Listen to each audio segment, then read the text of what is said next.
Muy buenas noches.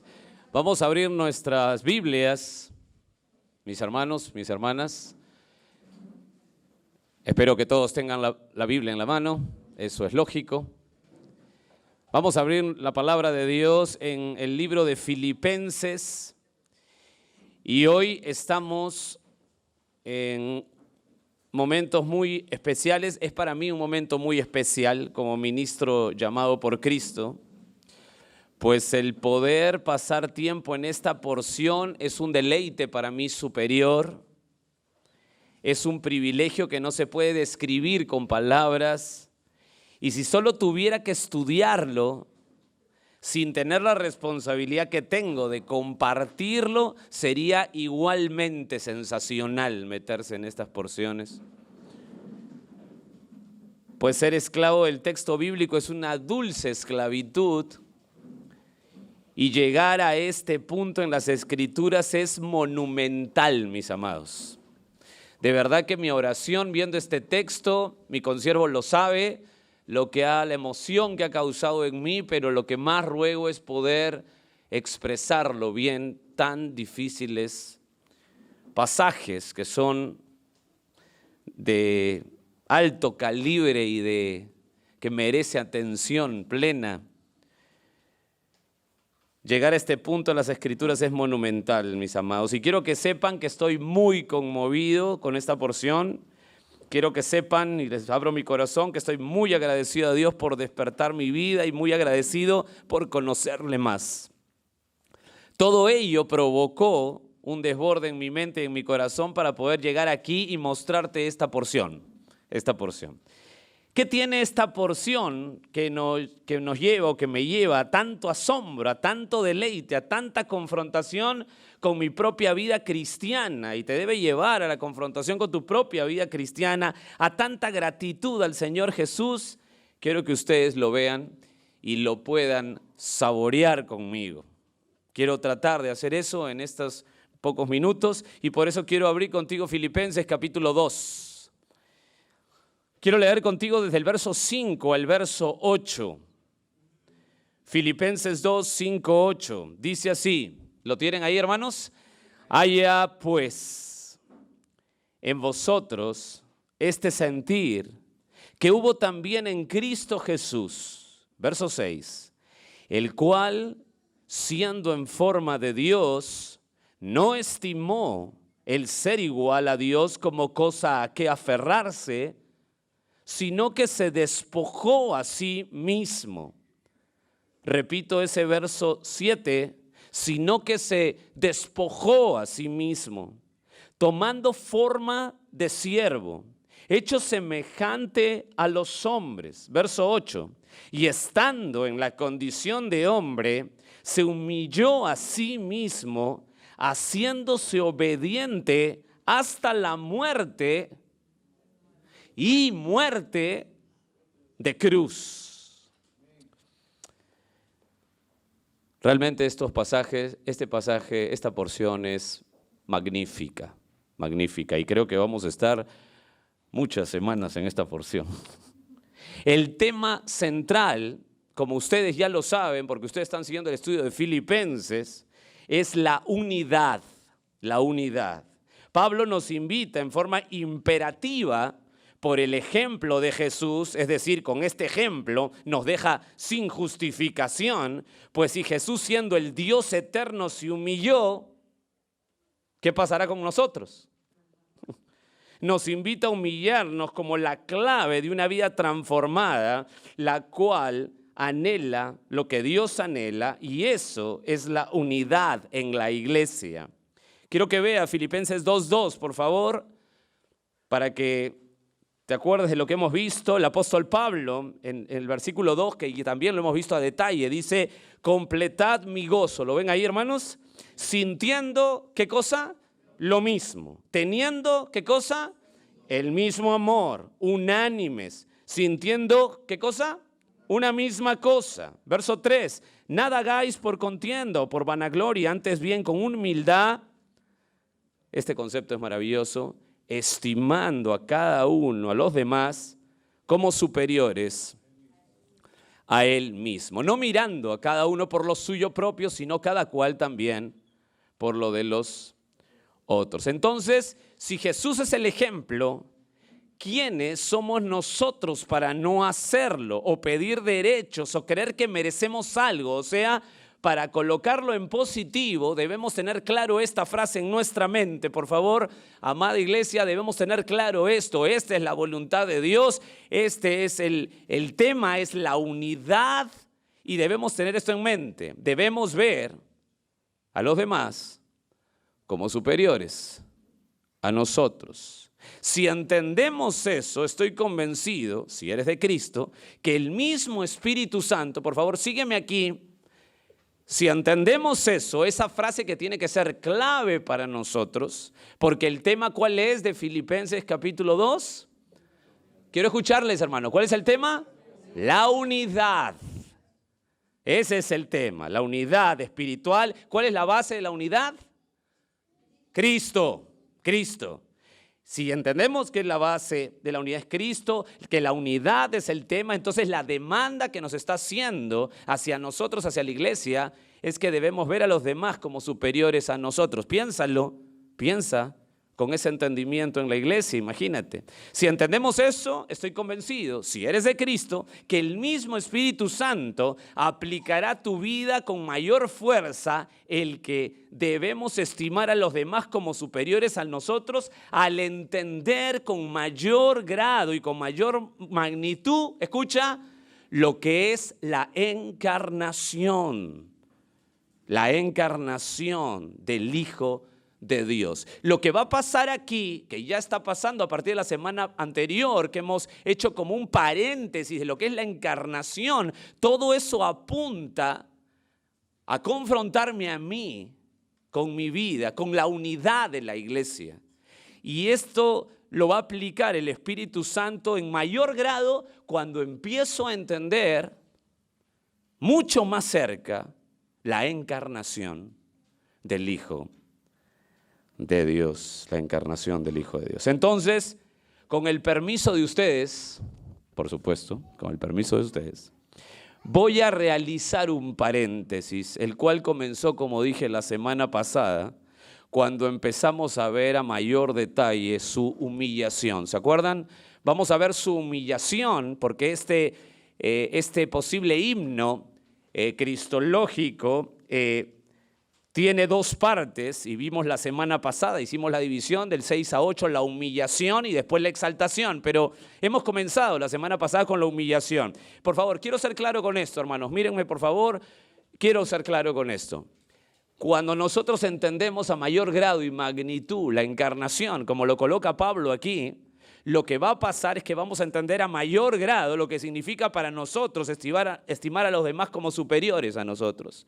Nos va a dejar sin justificación, nos va a dejar sin ninguna justificación. Y no podemos dejar de lado esta enseñanza que es vital para nuestra iglesia.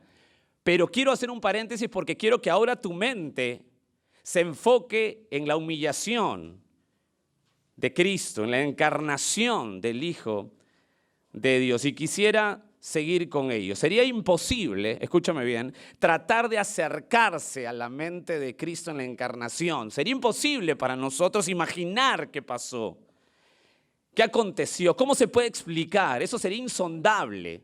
Lo que nos quedaría es levantarnos en asombro, diciendo como el salmista, ahí en el Salmo 139, te alabaré porque formidables son tus maravillas, tus obras. Estoy maravillado de eso. O sea, el solo hecho de saber que el Hijo de Dios fue encarnado solamente nos llevaría al asombro.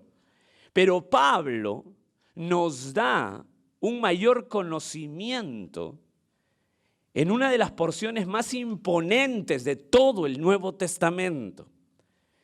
Quisiera que se concentre en este paréntesis en Cristo, solo en Cristo.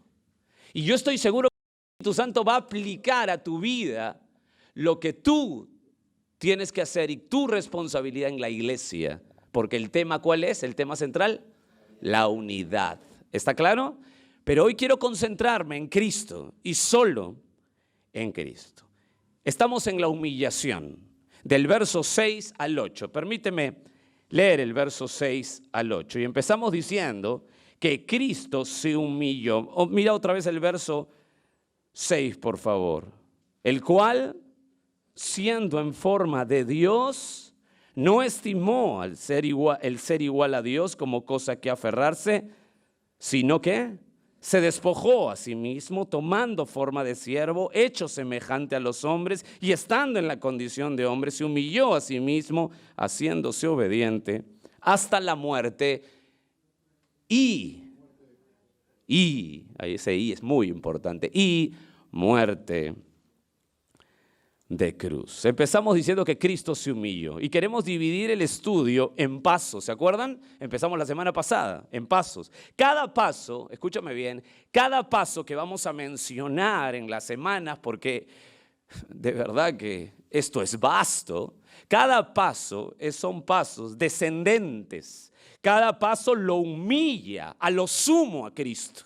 Son pasos descendentes, cada paso lo rebaja. Por favor, no estamos hablando que Jesús viene como Adán a un mundo precaído. No, Jesús viene a un mundo poscaído.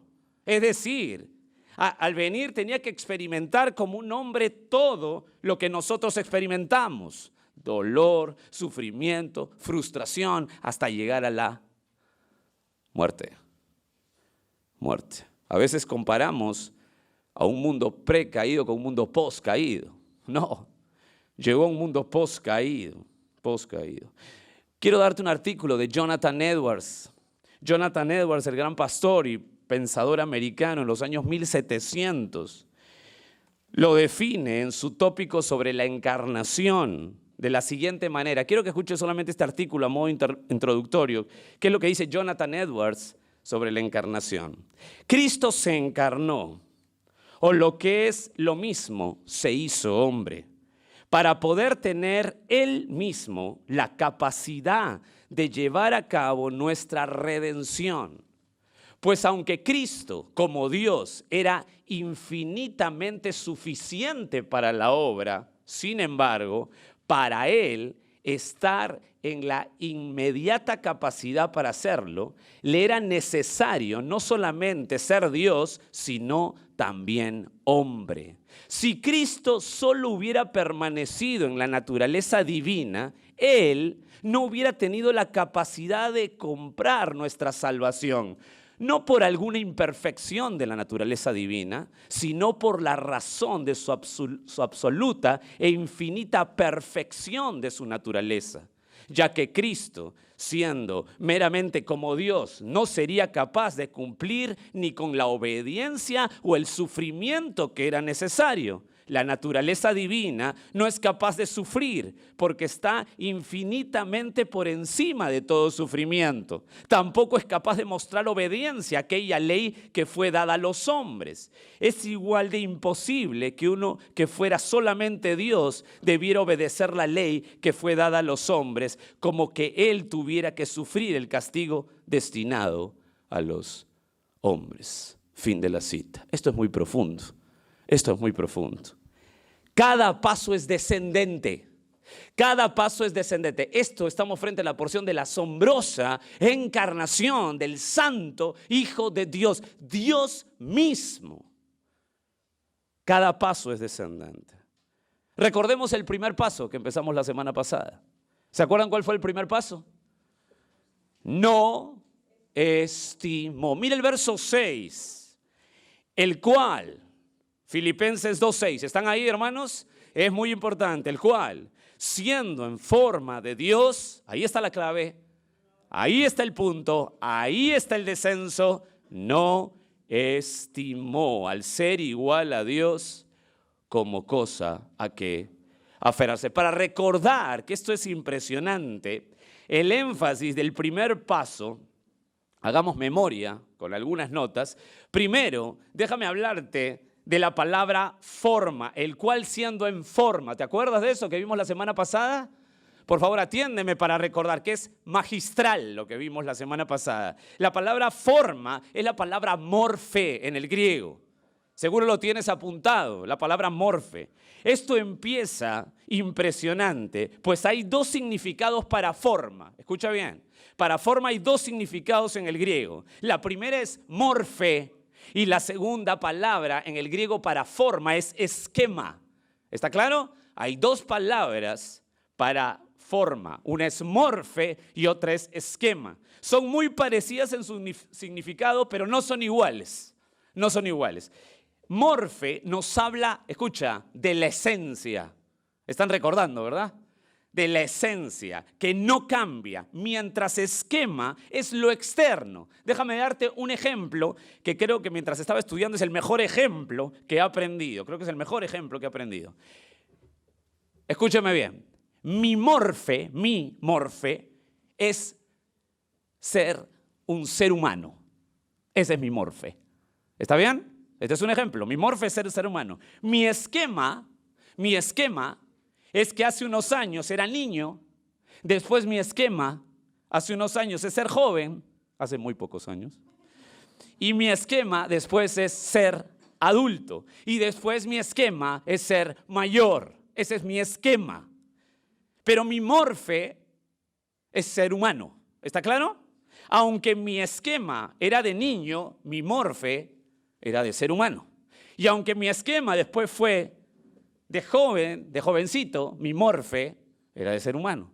Y aunque mi esquema hoy es de adulto, mi morfe es de ser humano. ¿Me dejo entender? ¿Me dejo entender? Regresa al texto y míralo así. Míralo así, mira lo que está diciendo. Mira lo que está diciendo el autor. Mira lo que está diciendo el apóstol Pablo, el Espíritu Santo a través del apóstol Pablo. El cual, siendo en morfe de Dios. ¿Me entiendes lo que está diciendo? Morfe. O sea, la esencia de Dios. No está diciendo esquema, está diciendo morfe, la esencia. ¿Qué dice? Siendo la misma morfe de Dios. Damas y caballeros, con ustedes, la deidad de Cristo. Cristo, Jesús, es Dios. ¿Lo ves en el texto? Es Dios. Jesús es la misma esencia de Dios. El evangelista Juan se pasó todo su evangelio, los 21 capítulos, colocando uno a uno que Jesús es Dios. Uno a uno. Con toda pasión, él decía, gritaba en todos los capítulos del evangelio de Juan, Jesús es Dios. Juan 1.1, ¿te acuerdas de Juan 1.1? ¿Cómo empieza? En el principio era el verbo, y el verbo era con Dios, y el verbo era Dios. Juan 5.18, lo puedes apuntar. Por esto los judíos aún más procuraban matarle. Escucha este texto de Juan 5.18. Ya tienes en la mente lo que Juan quería apuntar en su evangelio. ¿Están aquí?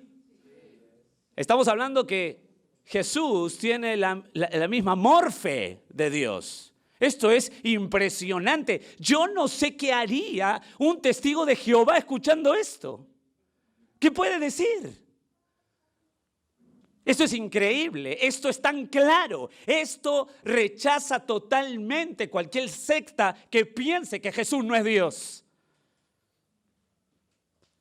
Juan 5.18, por esto los judíos aún más procuraban matarle, están hablando de Jesús, porque no solo quebrantaba el día de reposo, sino que también decía, escucha, que Dios era su propio Padre, haciéndose igual a Dios.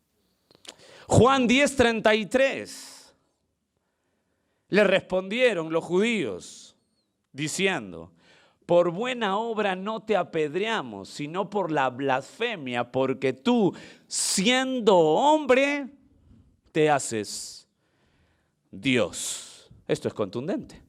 Jesús se presentó con toda claridad como la morfe de Dios, la esencia de Dios. Él es Dios. Él es Dios. Mira nuevamente el texto, verso 6. Porque cada vez que le agregamos en estas 2 semanas, el entendimiento de la estructura gramatical, tú lo vas a ver y lo vas a ver con una claridad impresionante y la aplicación va a ser mucho más impresionante. Escúchame bien, estamos hablando aquí del mismo Dios. Nos va a dejar sin justificación. El mismo Dios. Verso 6, míralo otra vez. El cual siendo en... ¿Cuál es la palabra ahí? Morfe, esencia de Dios. O sea, lo mismo, no cambia, es Dios. No estimó el ser, ¿qué? El ser igual a Dios. Esa frase también la estudiamos. Déjame recordar. La palabra igual en el griego es isos. Isos. Está, como recordarán, en plural. O sea, Jesús tenía las igualdades de Dios. Escucha el concepto de isos, por favor. El concepto de isos es este: igualdad exacta. ¿Escuchaste? Igualdad exacta. Usted lo ha utilizado en su vida académica cuando ha hablado de un triángulo isósceles, como que equilátero. Isósceles. Se han emocionado cuando hablo de triángulos. ¿Qué es un triángulo isósceles? 2 lados exactamente igual. Isósceles. Por eso usted le dice isósceles. ¿Escuchó? Igualdad exacta. Igualdad exacta. Juan 10:30, un verso pequeño, pero mira esto. Yo y el Padre, uno. Igualdad exacta. Por favor, con eso en mente, dicho sea de paso, todavía no hemos tocado el punto, pero mira, con eso en mente, mira el verso 6 otra vez, léelo.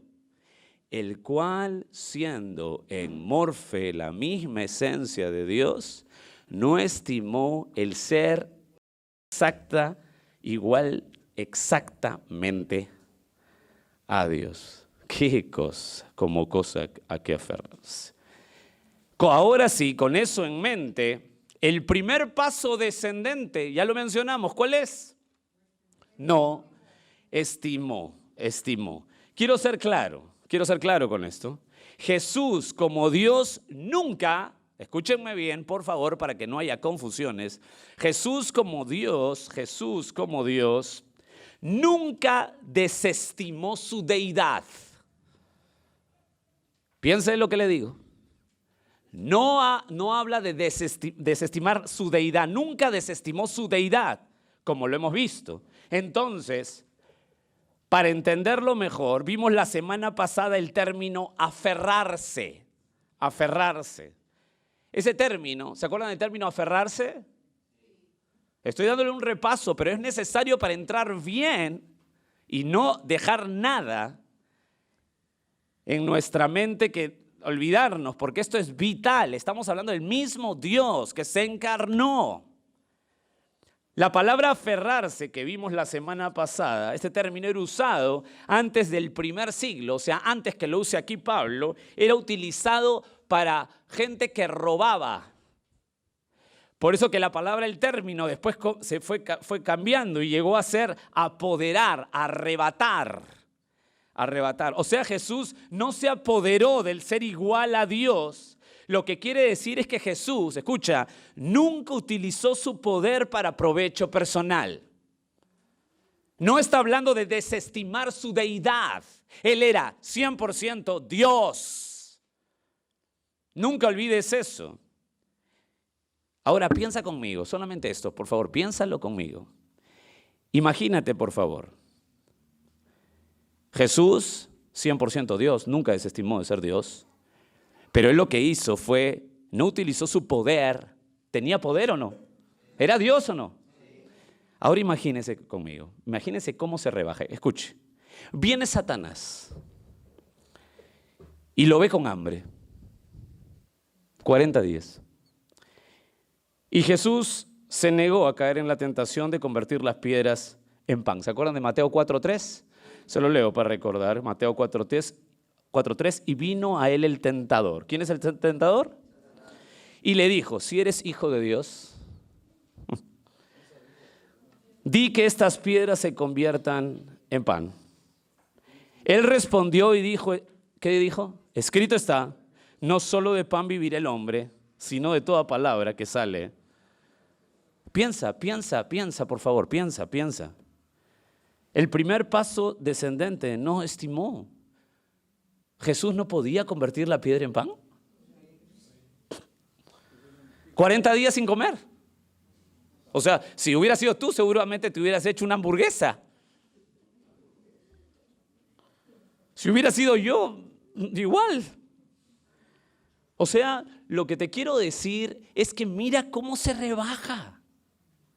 No utilizó su poder para provecho personal. Primer paso descendente, no estimó. Esto es increíble. Con eso en mente, vuelve a leer el verso 6, mira el peso que tiene ahora. El cual, siendo morfe de Dios, no estimó el ser exactamente igual a Dios como cosa que aferrarse. Mira cómo desciende. Él tenía todo el poder. Y él dice, no lo utilizó para provecho personal. Déjame entrar al siguiente paso. Ese paso lo vimos la semana pasada, no estimó. Y ahora déjame entrar al siguiente. Mira el verso 7. Sino que se despojó a sí mismo. Hasta ahí. Usted dice, pero hay que leer un poco más. No, hasta ahí. Se despojó a sí mismo. Este es un texto llamado conexión de contraste. Cuando tú estudias la escritura vas a encontrar textos así, de conexión de contraste. Míralo por favor, mira el texto. Mira el verso 6, cómo termina y mira cómo comienza el verso 7. Lo volvemos a ver. Mira el verso 6. ¿Cómo termina? Cosa que aferrarse. No estimó al ser igual a Dios como cosa que aferrarse. No. Lo que hizo fue, se despojó. No hizo algo, pero sí hizo algo. ¿Me entiendes la conexión de contraste? No hizo algo, pero sí hizo algo. ¿Cuál fue lo que sí hizo? Se despojó. ¿Entiendes por qué se llama conexión de contraste este tipo de textos? Conexión de contraste. Termina diciendo que no se aferró, como te acuerdas, y aquí comienza diciendo lo contrario. Se despojó, lo que sí hizo. Esa palabra despojar, ¿la ven ahí? Es la palabra kenois en el griego, kenois. Este término es muy utilizado, muy analizado por grandes teólogos. Es digno de detenernos. Jesús se despojó. Los teólogos le llaman la kenosis de Dios. Kenosis, por el término kenois. La kenosis de Dios. El concepto es, escucha bien el concepto de kenosis. Es por favor, quiero que escuches bien esto. El auto vaciado de Cristo. Eso es kenosis. El auto vaciado de Cristo. Ojo, quiero ser claro con esto, lo cual es usado por sectas heréticas cuando se entiende mal. Él no se vació de su deidad. ¿Y cómo sabemos eso? Mateo 17:1. Anda Mateo un ratito.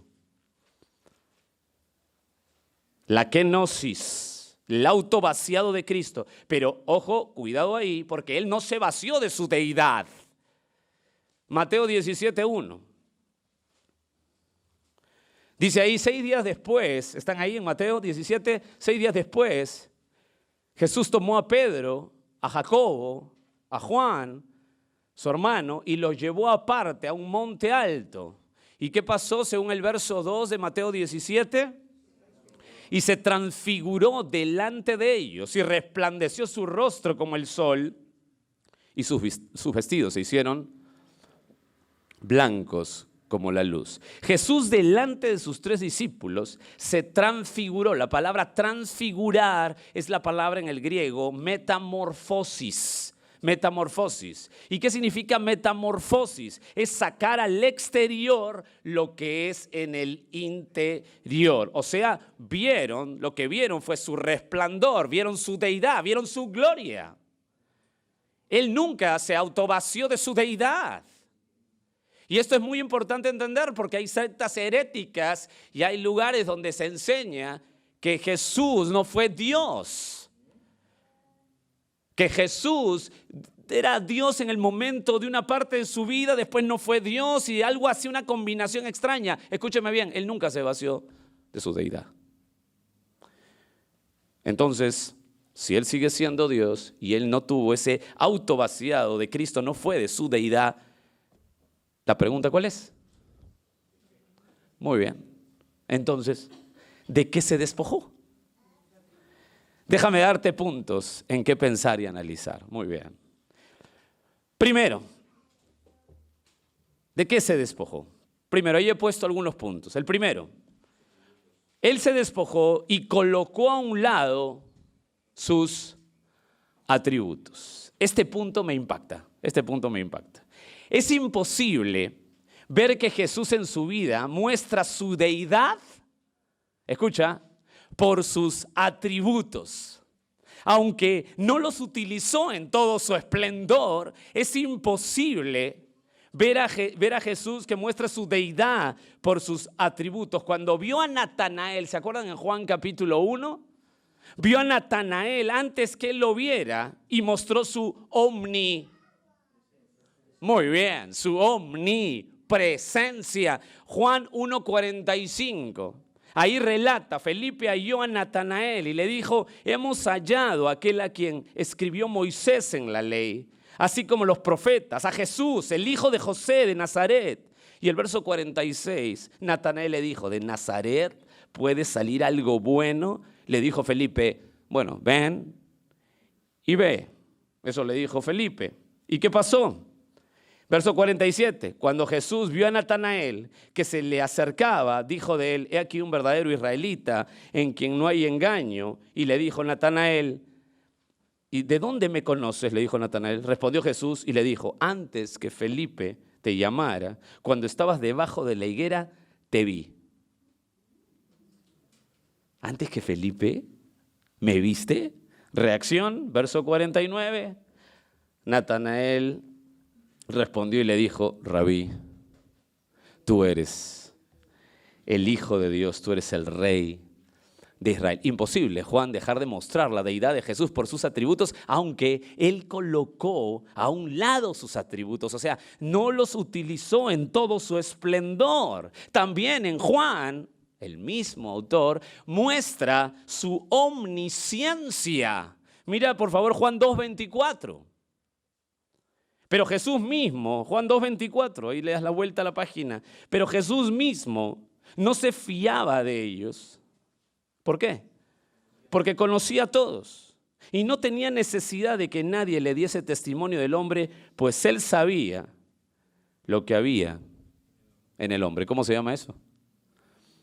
Omnisciencia. Juan no puede dejar, como dije, de lado esas marcas de su deidad, pero Jesús no los usó en todo su esplendor. Por favor, piensa otra vez lo que te digo. Él es Dios. Él es el todopoderoso Dios caminando aquí con nosotros. El todopoderoso. Escúcheme bien. ¿Qué haría usted con el solo atributo de omnipotente? ¿Jesús era 100% Dios o no?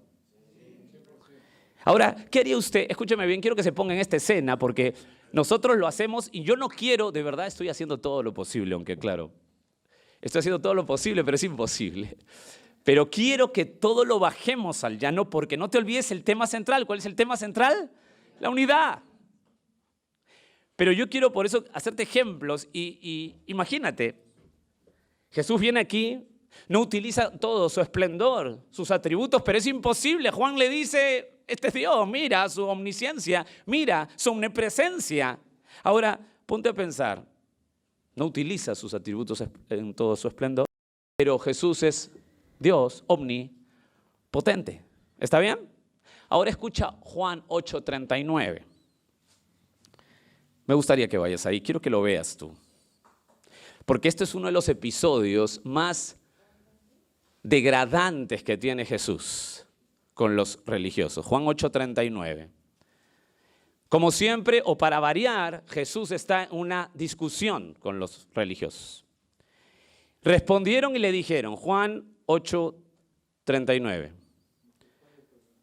Respondieron y le dijeron, esto para usted debe ser conocido porque estamos estudiando sobre Abraham.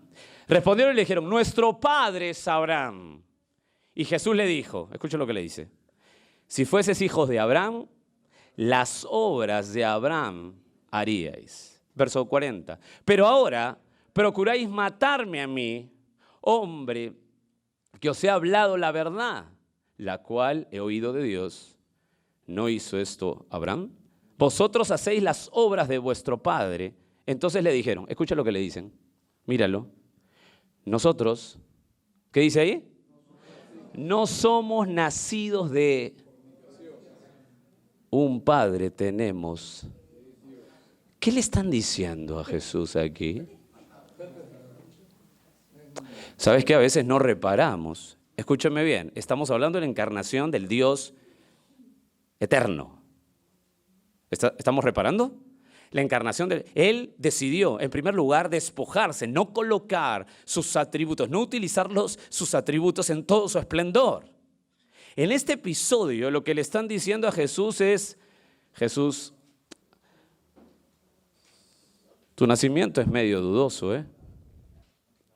Lo que le están diciendo a Jesús, creemos que María fue tocada por un hombre extraño, específicamente por un soldado romano. Y uno dice, ¿y cómo sabemos eso? Bueno, déjame contarte. El Talmud de Jerusalén, a Jesús se le menciona y se le llama Yeshu ben Pandera. Y Yeshu ben Pandera es Jesús, hijo de María, con un soldado romano llamado Pandera.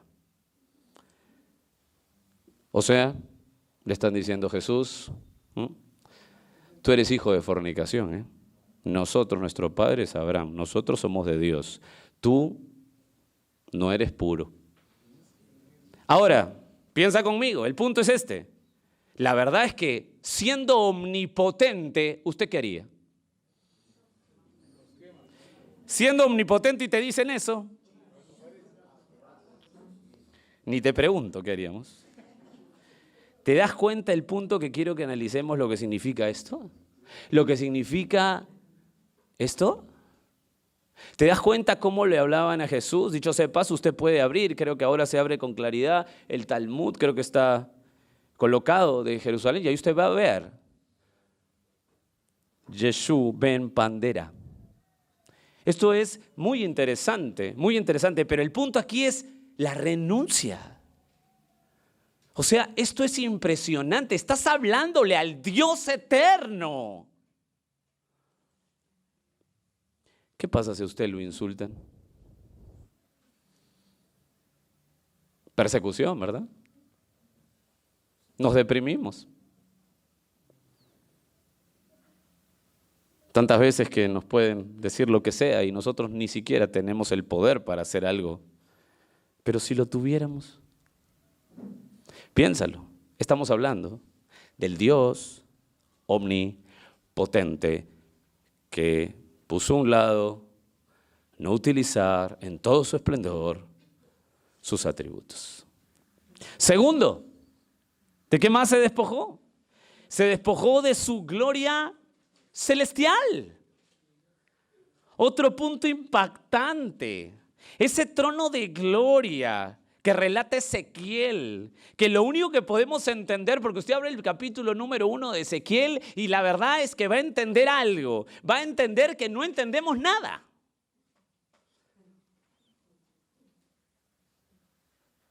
Lo que va a entender es que es tan magnífico la apreciación y la visión de ese profeta que el primer capítulo nadie entiende nada. Lo único que podemos sacar de ahí, porque lo que está describiendo son cosas majestuosas, lleno de luces.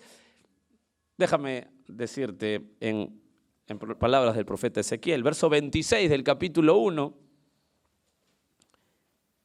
Y sobre la expansión que había sobre las cabezas se veía la figura de un trono que parecía de piedra de zafiro. Y sobre la figura del trono había una semejanza que parecía de hombre sentado sobre él. Verso 27, y vi apariencia como de bronce refulgente, como apariencia de fuego dentro de ella en derredor, desde el aspecto de sus lomos para arriba y desde sus lomos para abajo. Vi que parecía como fuego y que tenía resplandor alrededor, como parece el arco iris que está en las nubes, como parece, o sea, utiliza un símil, como parece el arco iris que está en las nubes en el día que llueve. Así era el parecer del resplandor alrededor. Esta fue la visión de la semejanza de la gloria de Jehová. Y cuando yo la vi, me postré sobre mi rostro y oí la voz de uno que hablaba. Toda esa majestad, toda esa gloria celestial, escucha, no fue impedimento para que venga. Por favor, ¿me están escuchando bien? No fue impedimento para que venga. Toda esa gloria celestial no lo trabó, no dijo, bueno, mi gloria celestial, todo lleno de luces, qué sé yo. ¿Cómo podemos entender esto? No lo sé. Lo que sí sé es que está lleno de majestad, lleno de gloria, una expresión del profeta imposible de describir exactamente. Lo que sí podemos entender es que no fue impedimento para que venga. Y usted dice, bueno, ¿qué pasa si se despoja de su gloria? ¿Qué pasa si se despoja de su gloria celestial? Bueno, si se despoja de su gloria celestial con lo magnífico que era, entonces cuando viene la tierra, ¿cómo viene? ¿Cómo viene? Bueno, por lo menos si se despoja de su gloria majestuosa y bajar a la tierra, por lo menos se va a hospedar en un hotel de 5 estrellas. Porque hospedarse en un hotel de 5 estrellas a comparación de la gloria sigue siendo... Entonces por lo menos vendrá a un hotel de 5 estrellas. ¿Dónde nace el Señor? En un corral. ¿Qué? Y nosotros, déjamelo aplicarlo porque esto habla, el tema es la unidad. Y nosotros creemos que somos algo. O sea, frente a esto soy un majadero delante de Dios. Frente a esto no soy nadie. Su gloria celestial no le impidió bajar. Y cuando vino, por lo menos hay que colocarlo en un hotel de 5 estrellas, porque dejar su gloria para venir acá, bueno, por lo menos a un corral. Estamos hablando del dueño del universo, del que hace latir nuestros corazones, del Dios de gloria, mi Señor Jesucristo, el Dios eterno. Realmente frente a Él somos majaderos, indignos, que estamos buscando a cómo dé lugar nuestro tipo de reconocimiento, algo que decir, algo que reclamar, algo que merecemos. Escuche bien, no somos nada.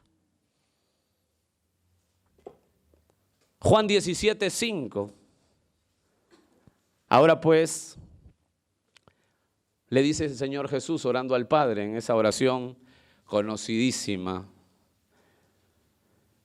La oración sacerdotal, está frente al Padre antes de ir a la cruz y le dice, ahora pues, Padre, glorifícame tú al lado tuyo. Escucha las palabras. Con aquella gloria, escucha por favor lo que dice. Juan 17:5. Glorifícame tú al lado tuyo con aquella gloria que tuve contigo antes que el mundo fuese. Totalmente claro, se despojó de su gloria celestial. ¿Seguimos? ¿Seguimos? Dejó a un lado sus riquezas celestiales. Por favor, escúcheme bien. Dejó a un lado sus riquezas celestiales, se despojó de sus riquezas, escuche, riquezas celestiales. Este punto es muy interesante, déjame empezar explicando. Si bien es cierto que Cristo, todo lo que tuvo aquí en la tierra, ¿cómo fue? Prestado. Le prestaron el pesebre para nacer. Le prestaron la casa donde posar. Le prestaron la barca donde predicar. Le prestaron hasta el burro para entrar a Jerusalén. Le prestaron la posada para la última cena. Y por si fuera poco, le prestaron la tumba para depositar su cuerpo ahí. Si bien es cierto, todo fue prestado, la fuerza aquí de despojarse o dejar a un lado las riquezas celestiales, la fuerza no está en la renuncia a riquezas terrenales. Es la renuncia momentánea a su riqueza celestial. ¿Y qué es esto? 2 Corintios 8:9, a veces interpretamos mal ese texto cuando hace la aplicación. Y cuando hace la aplicación el apóstol dice así, 2 Corintios 8:9 dice, porque ya conocéis la gracia de nuestro Señor Jesucristo, que por amor a vosotros se hizo pobre, siendo rico, para que vosotros con su pobreza fueseis enriquecidos. No está hablando que Jesús renunció a riquezas terrenales. Lo que está hablando es que Él renunció por un momento a sus riquezas celestiales. Por ejemplo, número 1, ser servido por los ángeles. Usted sabe que Jesús renunció, dejó a un lado por un momento ser servido todo el momento por los ángeles. Escuche lo que dice Mateo 26:52. Imagínese el trono donde todo el día, todo el momento, no sé día, no sé qué tiempo, no hay tiempo, la eternidad, están adorándole, sirviéndoles, adorándole. Y Él se despoja de eso. Mateo 26:52. Entonces Jesús le dijo a Pedro, cuando Pedro toma valentía para luchar por Jesús, claro, con el siervo, el sumo sacerdote, le dijo, vuelve tu espada a su lugar, porque todos los que tomen espada perecerán. ¿Acaso piensas que no puedo ahora, Padre, y que Él no me daría más de 12 legiones de ángeles? La pregunta es, ¿por qué no lo hizo? Lo están metiendo preso, están abusando, un juicio injusto, lo van a llevar, lo van a masacrar. Y le dice Pedro, guarda tu espada. ¿O tú crees que no puedo decirle, Padre, envíame 12 legioncitas nomás? Y sacuden a estos soldados. La Biblia enseña en los libros históricos que un solo ángel mató a 185,000 personas. ¿Qué hacemos aquí? Mira lo que hace Jesús. Mateo 26:52 es tan gráfico. Otro ejemplo, mira de renuncia de su riqueza celestial. Mateo 20:28. Como el Hijo del Hombre, escucha, no vino a ser servido, sino para servir y para dar su vida en rescate por muchos. Su riqueza celestial. Todos le sirven, hermanos. Cuando estemos en el cielo, todos vamos a estar adorándole, sirviéndole, conociéndole, contemplándole, asombrados. ¿Y sabes lo que hizo? Dejó ello por venir aquí. Por venir aquí. Me encanta la segunda parte de 2 Corintios 8:9 que hemos leído. Escucha lo que dice, 2 Corintios 8:9, la parte final. Para que vosotros, mira eso, para que vosotros con su pobreza fueseis enriquecidos. Una absoluta enseñanza que lo que hizo fue por nosotros. ¿Quiénes son nosotros? Los suyos, los escogidos, los que estamos en esta vocación, como nos llama Pablo en 1 Corintios capítulo 1. los que hemos experimentado la gracia irresistible. ¿Usted ya fue enriquecido por la pobreza de Cristo? Porque Él se hizo pobre para que nosotros fuésemos enriquecidos. ¿Usted ya fue enriquecido? ¿Se acuerdan de Efesios 1:3? Bendito sea el Dios y Padre de nuestro Señor Jesucristo, el cual nos ha bendecido. Escuche, toda bendición espiritual en los lugares celestiales. Creo que esto no le va a gustar a los pastores de la prosperidad, pero quiero decirles que usted tiene toda bendición en Cristo. Somos enriquecidos porque Él se hizo pobre, renunció a su riqueza celestial, a todas sus atenciones como digno y único de ser alabado por los suyos. Imagínese lo que nos está enseñando este texto. Una más. Rindió, y esto es increíble, esto es, no sé, la cual para mí es la que más me asombra. Rindió su relación correcta con el Padre. Escuche lo que le digo. Rindió su relación correcta con el Padre. Mateo 27:46, ¿se acuerdan cuando estaba en la cruz? Cerca de la hora novena, relata Mateo como con un lente acercamiento a la cruz, cerca de la hora novena, Jesús clamó a gran voz diciendo, Elí, Elí, lama sabactani. Esto es, Dios mío, ¿por qué me has desamparado? Mateo nos coloca en el relato de la cruz. Ya han pasado casi 6 horas desde que Jesús fue desgarrado con los clavos en sus manos y pies, desde que sus músculos han sido rotos por la rudeza de la crucifixión, pero todavía faltaba algo peor. ¿Peor? Sí, faltaba algo peor. De manera misteriosa, Dios Padre abandona al Hijo. Él se hace, escucha, se hace pecado por nosotros. Él no cometió pecado, fue sin pecado. Él se hace pecado por nosotros.